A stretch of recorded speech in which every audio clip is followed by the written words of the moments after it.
Salut, moi c'est Niki de Niki Conseil and Coaching. Quelle est la valeur de ta vie à tes yeux? As-tu envie de te transformer afin de devenir la meilleure version de toi-même, de t'optimiser? Niki Conseil and Coaching t'accompagne dans ta transformation afin que tu crois en toi, en tes rêves et que tu commences enfin à t'autoriser à briller. Aujourd'hui, je souhaite aborder avec toi le fait d'avoir une vision pour sa vie et de rester fixé sur ses objectifs, et également le fait de ne pas se laisser distraire et rester focus sur ce qui est important.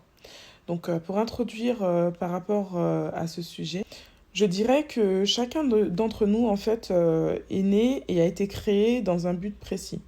Donc je pense vraiment qu'on a tous une mission de vie et qu'on n'est pas là par hasard.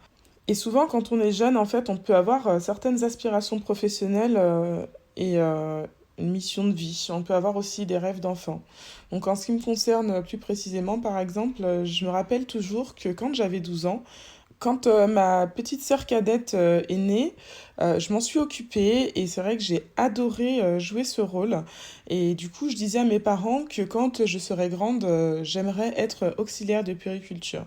C'est vrai que quand je disais ça, pour moi, c'était très abstrait, mais en gros, ce qui était vraiment important pour moi, c'était de passer du temps auprès d'enfants et auprès de bébés. Et c'est vrai que depuis cet instant-là, j'ai tout de suite su que je voulais être mère et que ce jour arrivera. Et quand ce jour arrivera, je serai vraiment comblée et heureuse. Donc du coup, voilà, je disais que je voulais être auxiliaire de puériculture, mais c'est vrai que j'ai toujours été une personne avec beaucoup de capacités, hein, sans prétention, hein, c'est vraiment un fait pour les personnes qui me suivent sur les réseaux et qui me connaissent peuvent facilement s'en rendre compte. Donc je peux faire de la pâtisserie, comme je peux faire de la décoration d'intérieur ou encore du coaching. Voilà, c'est vrai que j'ai beaucoup de capacités en moi. D'ailleurs, certaines personnes qui m'entourent m'appellent couteau suisse et moi j'ai aussi tendance en fait à me définir comme Jarod. Je sais pas si tu as connu la série en fait dans les années 2000 je crois, dans les années 2000 ou dans les fins d'années 90. C'était un gars en fait qui avait vraiment plein de capacités. Il pouvait être comment dire, il pouvait passer d'un métier à un autre, il pouvait être avocat. Puis dans un autre épisode, il était médecin et dans un autre épisode, il était aviateur. Bref, il était vraiment multipotentiel et c'est vrai que bon, j'ai pas non plus ses capacités à lui. À lui, c'était à un niveau supérieur. Mais c'est vrai que je m'identifie souvent en fait à ce personnage. Et du coup, c'est vrai que mes parents, dans leur bienveillance, en voyant que j'avais beaucoup de capacités, se sont dit que auxiliaire de périculture, c'était pas assez bien pour moi. Bon, à mon grand désarroi, hein, mais bon, c'est comme ça. Et donc, ils ont dit, toi, t'es intelligente, tu seras informaticienne. Donc, bref, ils m'ont mis dans un bac informatique et gestion. C'est vrai que j'y ai fait de très belles rencontres hein, lors de mes années au lycée, mais il n'empêche que j'étais vraiment dans une matière qui ne me plaisait pas. Franchement, je me suis battue en fait, je me suis battue pour avoir mon bac. Finalement, je l'ai eu en 5 ans parce que la première année en fait, j'ai été vraiment complètement distraite en fait et j'étais omnibulée tout simplement par le fait que je n'arrivais pas en fait à concrétiser avec le fameux M. Et du coup, c'est vrai que ça m'a vraiment plongée dans une espèce de tristesse qui fait que je peinais en fait à me concentrer sur mes cours. Du coup, je me suis retrouvée à redoubler la seconde. Non, mais une classe qu'on n'est même pas censé redoubler. Ça, c'est un truc, j'avoue que ça m'a fait un choc. Parce que c'est vrai que de redoubler la terminale, bon, ça peut avoir un petit peu de sens si on a raté l'examen du bac. Et de toutes les façons, on n'a pas le choix. Mais de redoubler la seconde, franchement, j'avoue que j'ai eu beau me triturer le cerveau, je voyais pas trop l'intérêt en fait. Bref. Donc en fait, voilà, donc ma première seconde, je l'ai passée un petit peu à bâiller aux corneilles et à penser à ce fameux M qui m'a posé je ne sais combien de lapins. J'ai arrêté de compter au cinquième, je crois. Mais bon, comme je le disais, je crois que j'étais vraiment très naïve hein, quand j'étais jeune. Et du coup, en fait, ma deuxième seconde, en fait, ça s'est plutôt bien passé. Hein. Ça s'est tellement bien passé que là, on m'a carrément proposé de passer en première S, donc scientifique. Je me suis dit, bon, intéressant, mais c'est vrai qu'à cette époque-là, j'avais pas forcément envie de faire beaucoup d'efforts. Hein. J'étais un petit peu partisane du moindre effort dans ce qui concerne les études. Et du coup, j'ai refusé et je me suis finalement calée sur la suite logique qui était la première informatique et gestion. Et c'est au cours de cette seconde année de seconde que j'ai jeté mon dévolu sur mon premier, dont je t'ai parlé en fait dans l'épisode précédent.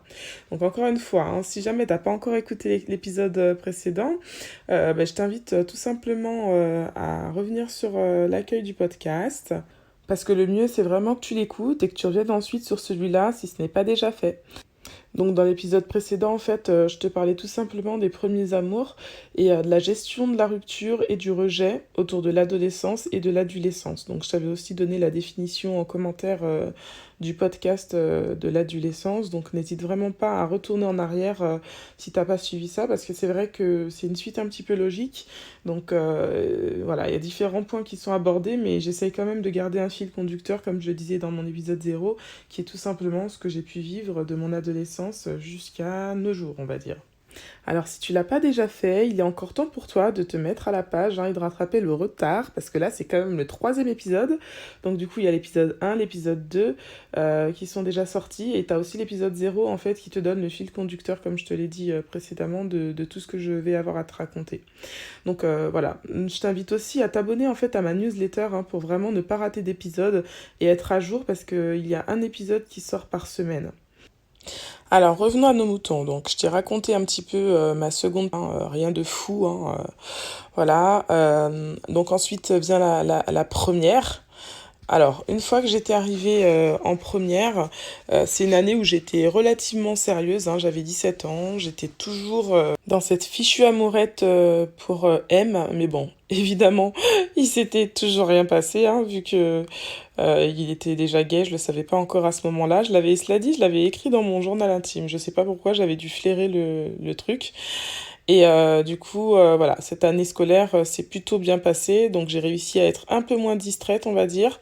Et c'est aussi l'année, en fait, où j'ai commencé à prendre conscience que cette situation ne pouvait plus durer et que je ne devais plus accepter, en fait, qu'on me propose des rendez-vous comme ça, sans qu'ils soient honorés, en fait. Et du coup, voilà, j'ai décidé, comme je le disais précédemment, de jeter mon dévolu sur mon premier. Et c'est là que tout a tourné au drame. Donc voilà, je suis tombée amoureuse éperdument de ce fameux premier qui a vraiment abusé, encore une fois, de ma gentillesse, de ma confiance et tout ce que tu peux imaginer. Et du coup, cette première terminale, j'ai été complètement, mais alors complètement distraite. Et d'ailleurs, ça s'est terminé par un échec au bac. Donc du coup, voilà pourquoi je parle en fait de rester focus sur ses objectifs, parce que finalement, c'est vrai que quand j'étais jeune, et je pense que c'est le cas de beaucoup de jeunes en fait, on a souvent tendance à se laisser distraire par des choses qui franchement ne méritent pas notre attention.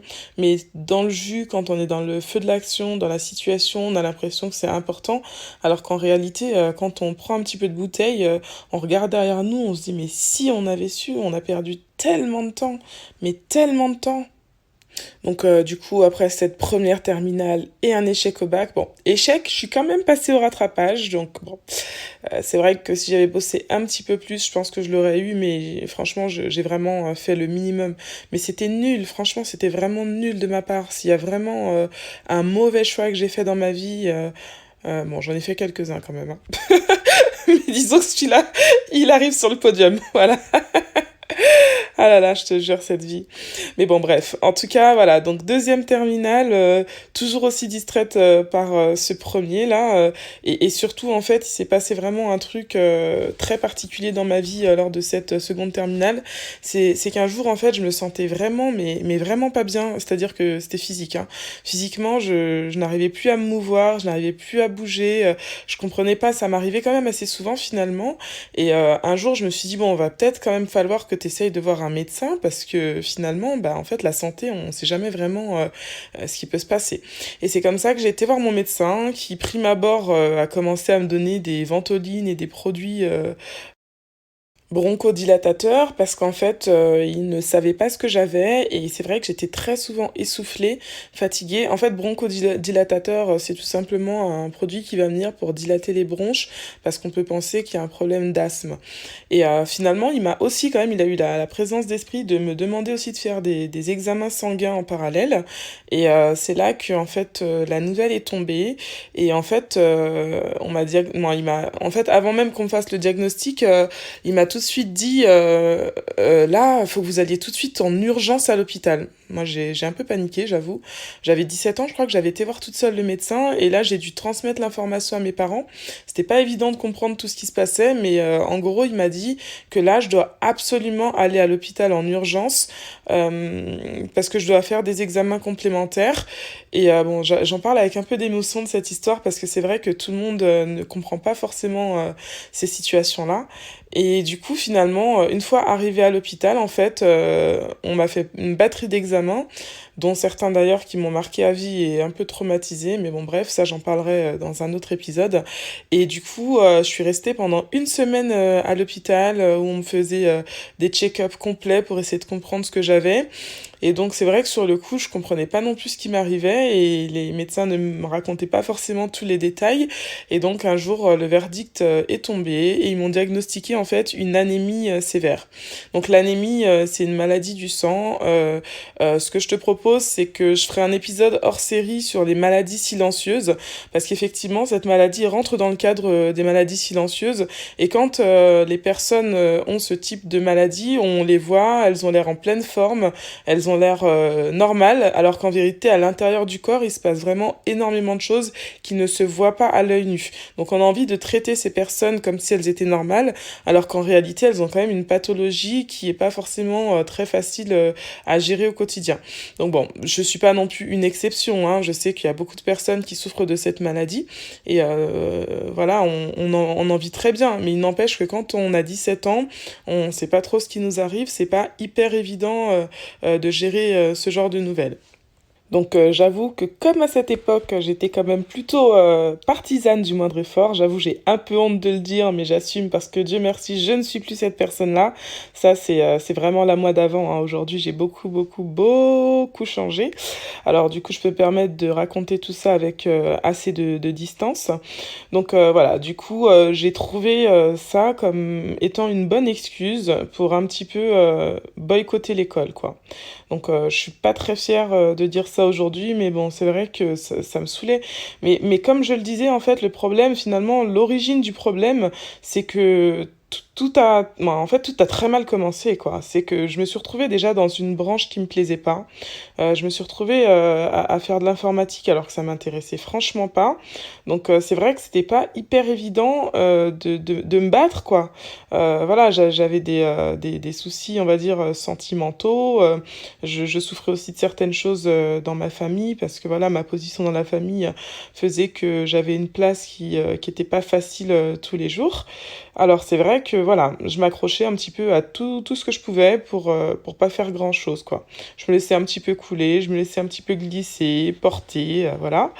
Et du coup, par contre, j'ai quand même finalement eu l'ampoule qui s'est allumée, je crois que ça devait être au mois de mai.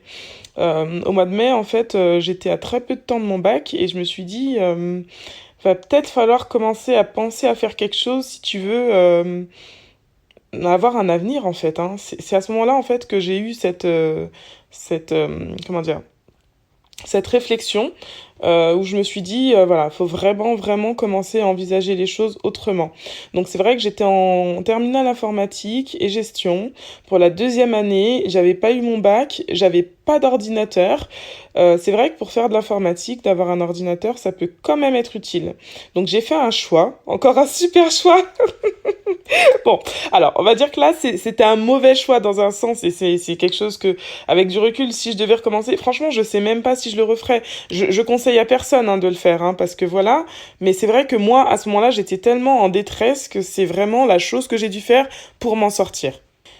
Donc en fait, c'est vrai que j'ai vraiment vu cette situation comme si c'était vraiment mon billet, quoi. En fait, mon billet de sortie pour pouvoir voler de mes propres ailes et partir de chez mes parents, c'était en fait d'avoir mon bac. Et du coup, alors qu'est-ce que j'ai fait? Suspense, roulement de tambour. Bon, c'était à l'époque où il y avait un petit peu les M6 boutiques et tout qui se lançaient. Et là, je venais d'avoir 18 ans. Ah bah oui, c'est sûr que c'était au mois de mai parce que du coup, sinon, j'aurais pas pu faire ça avant. Et comme j'ai eu 18 ans au mois d'avril, du coup, ça a fait qu'au mois de mai, j'ai pu envisager cette option-là.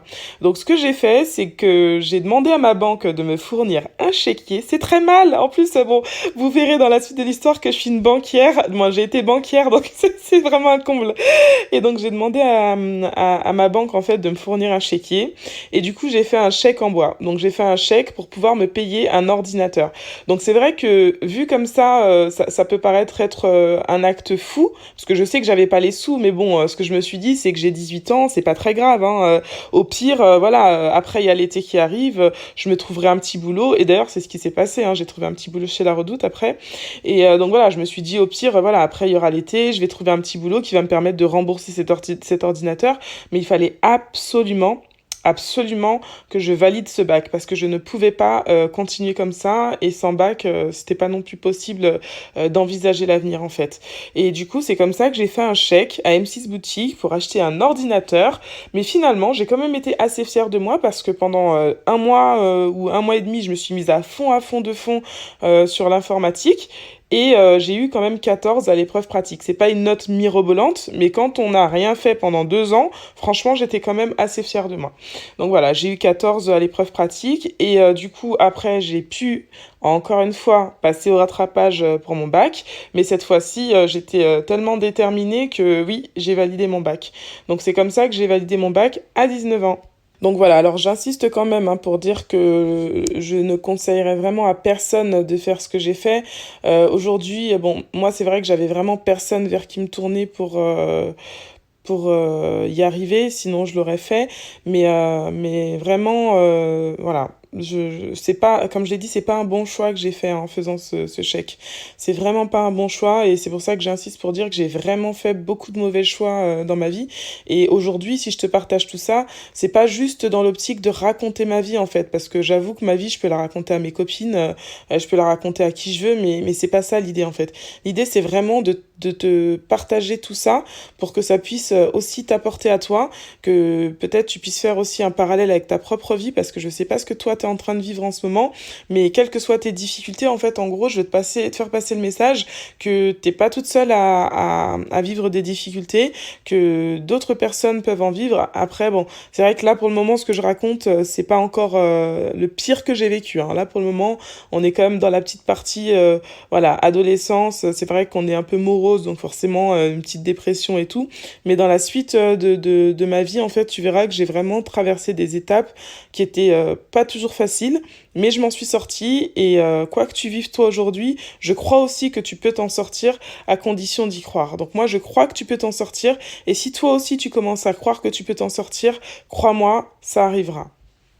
D'ailleurs, tu sais, si aujourd'hui je suis aussi à l'aise pour te parler de tout ça et pour te raconter tous ces détails bien croustillants de ma vie que j'aurais bien envie de cacher sous un tapis comme de la poussière, voilà, c'est tout simplement parce que j'ai vraiment fait un travail sur moi et je suis vraiment à l'aise avec tout ça en fait. Et surtout, en fait, pour être honnête, moi encore, il n'y a pas si longtemps que ça, il y a quelques temps, je sais pas si en termes d'années ou quoi, je me demandais pourquoi j'avais vécu tout ça, pourquoi j'étais traversée par toutes ces étapes de ma vie en fait. Et du coup, je me suis interrogée fort. Et c'est vrai que, bon, voilà, en me faisant vraiment cette interrogation-là, en fait, du coup, il y a une petite voix en fait qui, à l'intérieur de moi, a parlé avec une grande conviction. Bon, moi, j'avoue que je ne m'en cache pas, hein, je suis chrétienne. Et pour moi, je pense vraiment que cette voix, c'était une voix qui venait d'en haut. Et du coup, cette voix m'a dit pourquoi j'ai traversé tout ça en fait. Et du coup, quand j'ai reçu ce message, je me suis dit waouh, je me suis dit purée, moi qui pensais que je galérais dans le vent, que j'avais traversé tout ça gratuitement, mais en fait finalement non. J'ai compris que j'avais vécu tout ça parce que derrière, en fait, j'avais pour mission, on va dire, d'une certaine façon, de pouvoir te transmettre tout ça pour que toi, tu puisses aussi avoir de l'espoir, en fait. Avoir de l'espoir que si tu souffres, tu peux voir la lumière au bout du tunnel un jour. Que si tu vis des choses qui te semblent être trop compliquées, que un jour tu auras aussi une issue favorable. Et d'ailleurs aussi, tu vois, dans cet épisode, j'avais vraiment prévu de te parler de rester focus sur ses objectifs et ne pas s'égarer, parce que c'est vrai que toutes ces petites amourettes là, bidons en plus, qui n'ont fait que me maltraiter d'une certaine façon, en fait, qui ont servi vraiment pas à grand-chose, quoique, du moins, je suis un peu dure quand je dis pas grand-chose. Si, quand même, ça a servi en fait à me forger. Ça a servi en fait à m'aider à savoir dire non. Ça a servi aussi à m'aider à savoir euh, quand je dois me retirer d'une situation qui est hostile pour moi. Bon, tout est relatif, hein, parce que c'est vrai qu'après ça, j'ai vécu d'autres difficultés, hein, ça a mis un petit peu de temps, mais comme on dit, il est jamais trop tard. Et voilà, comme je dis, toi, je veux surtout pas que tu en arrives là. J'ai vraiment envie que tu ouvres les yeux plus tôt que moi, quoi. Que vraiment tout ça te fasse réagir et te fasse te dire que non, tu peux pas accepter de vivre et de subir des choses pour rien. Donc en gros, voilà, cette histoire avec mon premier, en fin de compte, elle m'a vraiment ralenti dans ma progression. Elle m'a fait oublier mais totalement mes objectifs parce que comme je le disais en fait à 12 ans j'avais dit que je voulais être auxiliaire de puériculture. Ensuite mes parents ils m'ont mis en informatique à 19 ans, donc j'ai eu mon bac. Ah, j'avais 19 ans quand j'ai eu mon bac, en fait j'avais pas 18. Ouais, c'est vrai. Donc en fait, ouais, par rapport à ce que j'ai raconté tout à l'heure, là, l'histoire du chèque, ouais, non, j'avais 18 ans, je venais juste d'avoir 19 ans en fait quand j'ai fait le chèque. Mais dans mes souvenirs, c'était quand même au mois de mai. Bref, c'est pas le plus important. Mais ce qu'il y a de sûr, c'est que je voulais être auxiliaire de périculture et j'ai complètement perdu de vue mon objectif. Donc c'est vrai que ce gars-là, en fait, il m'a fait avoir des idées qui n'étaient pas forcément justes. Il m'a il m'a fait penser que l'idéal à ce moment-là pour moi, c'était de rentrer dans le monde du travail, alors qu'en vérité, j'étais élève à la fac. En fait, j'avais pris la décision de m'inscrire en DUG AES à l'époque. Je crois que AES, ça devait être Administration économique et sociale. Et en parallèle, donc au bout d'un moment, j'ai trouvé un job à Zara. Donc voilà, du coup, comme je le disais, j'ai travaillé à Zara, j'ai été banquière, mais en tous les cas, c'est sûr que ça n'avait rien à voir avec la puériculture, hein. Et c'est comme ça que j'ai travaillé pendant des années, que j'ai vécu des choses pendant des années. Mon cerveau, il a été complètement enfumé. J'ai complètement zappé que j'avais un jour voulu être auxiliaire de puériculture, jusqu'au jour en fait où j'ai retrouvé de la stabilité dans ma vie.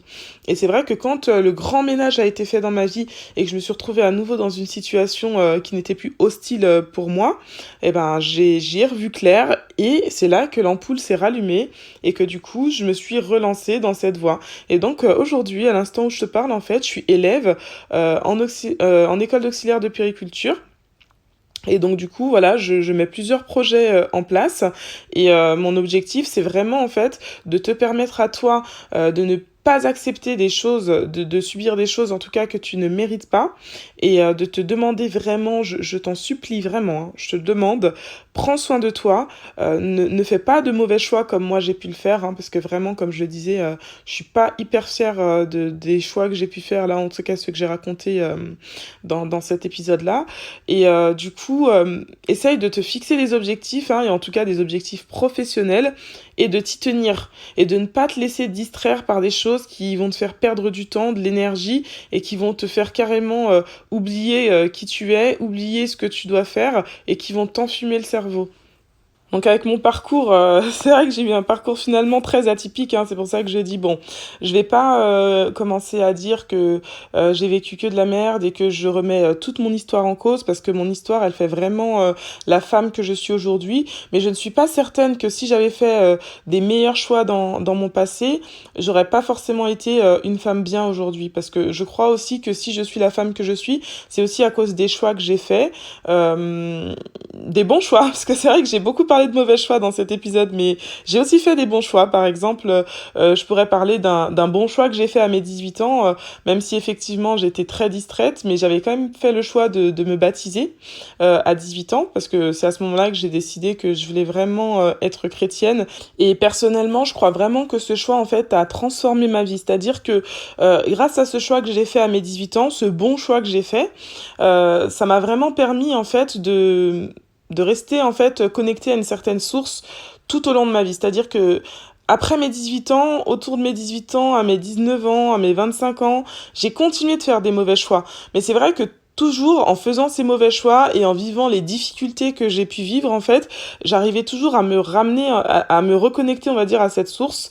Et grâce à ça, en fait, ça me permettait toujours de garder espoir et de voir vraiment qu'il y avait toujours en fait la lumière au bout du tunnel. Et c'est vrai que moi aujourd'hui, je pense vraiment que si je suis la femme que je suis, c'est aussi parce que j'ai fait ce choix à mes 18 ans. Donc voilà, un bon choix quand même. Ah, ça fait plaisir, hein, parce que waouh, j'ai parlé de mauvais choix aujourd'hui. C'est vrai qu'ils étaient vraiment pas bons ces choix que j'ai faits. Ah là là. Mais voilà, en gros, on n'est pas parfait. Franchement, on est des humains. On est des humains, on fait des choix tout le temps. Et c'est vrai que à chaque fois que tu vas évoluer et progresser dans ta vie, tu vas te retrouver à un carrefour. À un carrefour où tu vas avoir plusieurs options. Des fois, ça peut être 2, des fois, ça peut être plus. Et c'est vrai que c'est pas toujours hyper évident de prendre la bonne décision pour toi ou même pour les proches ou pour les personnes qui sont sous ta responsabilité. Mais ce qu'il y a de sûr, c'est que tu dois vraiment sonder ton cœur, en fait. Tu dois sonder ton cœur et aspirer à faire le bien. Aspirer à faire le bien. Et sache qu'en faisant ce choix-là, bah, en fait, tu seras toujours gagnant. Tu peux être sûr que tu seras toujours gagnant. Donc, en fait, pour être un témoignage pour toi et pour t'aider à sortir de là où tu te retrouves et à ne pas faire les mêmes erreurs que moi, et ben aujourd'hui, voilà, j'ai pris cette décision de lancer ce podcast. Hein, donc c'est vrai que c'est assez excitant. Là, je suis à mon 3e épisode et franchement, je vis vraiment bien ce que je partage avec toi. J'espère vraiment que toi, tu apprécies aussi tous ces petits moments passés en ma compagnie. Alors, pour conclure, en fait, je vais finalement t'inviter à faire un petit exercice d'autoconviction. Donc, du coup, je vais t'inviter à dire des paroles valorisantes à ton sujet. Donc, tu peux dire, par exemple, je suis une personne de valeur. Tu peux dire, par exemple, j'ai un but. Et je vais aussi t'inviter à ne pas te tromper toi-même par de faux raisonnements, parce que c'est vrai qu'on a souvent tendance à jouer sur l'autoconviction pour se dédouaner de certains mauvais choix qu'on fait, mais c'est encore un mauvais choix. Donc non, ça c'est pas la chose à faire. Vraiment prendre la hauteur sur ta propre vie. Essaye d'écouter cette voix et de la sonder, cette voix intérieure qui te parle forcément et fais les bons choix. Vraiment, fais les bons choix.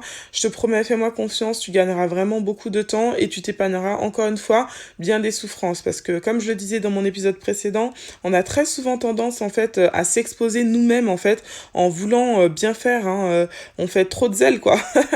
Franchement, c'est ça le mot, on fait vraiment du zèle. On pense qu'en faisant ça, voilà, en faisant ça ou ça, je vais pas dire quoi parce que ça peut être différentes choses, mais c'est pas grave, ça implique rien, voilà. Mais en réalité, c'est faux parce que tous les choix que tu vas faire, à un moment donné, ils vont te conduire quelque part dans ta vie. Et du coup, plus tu feras des bons choix dans ta vie, et moins tu t'éloigneras en fait de ta trajectoire, et plus tu seras fier de toi, et plus tu auras une belle vie en fait, tout simplement. Donc le dernier passage à l'action que je t'invite à faire en fait, hein, c'est tout simplement de liker, de t'abonner et de partager. Donc du coup, voilà, tu peux t'abonner à ma newsletter, comme ça, comme je te le disais au début de mon épisode, tu pourras voir la suite de mes aventures. En plus, je te réserve vraiment de belles surprises. Hein. C'est vrai que dans mon épisode 0, je te donne les titres des épisodes classiques que je suis en train de suivre là, mais il y a aussi des petits hors-séries en fait qui vont être imbriqués de temps en temps, et je pense que ça va te plaire. Voilà, et ben écoute, n'hésite pas non plus à m'écrire si jamais tu as des questions à me poser. Et tu peux aussi me rejoindre, comme je te le dis d'habitude, hein, sur les différents réseaux sociaux. Je te mettrai tout en commentaire de mon épisode. Et ben, c'était encore un plaisir pour moi de partager avec toi. Et je te dis à bientôt. Prends soin de toi. Prépare-toi à renouveler ton système de pensée et surtout, n'oublie pas de briller.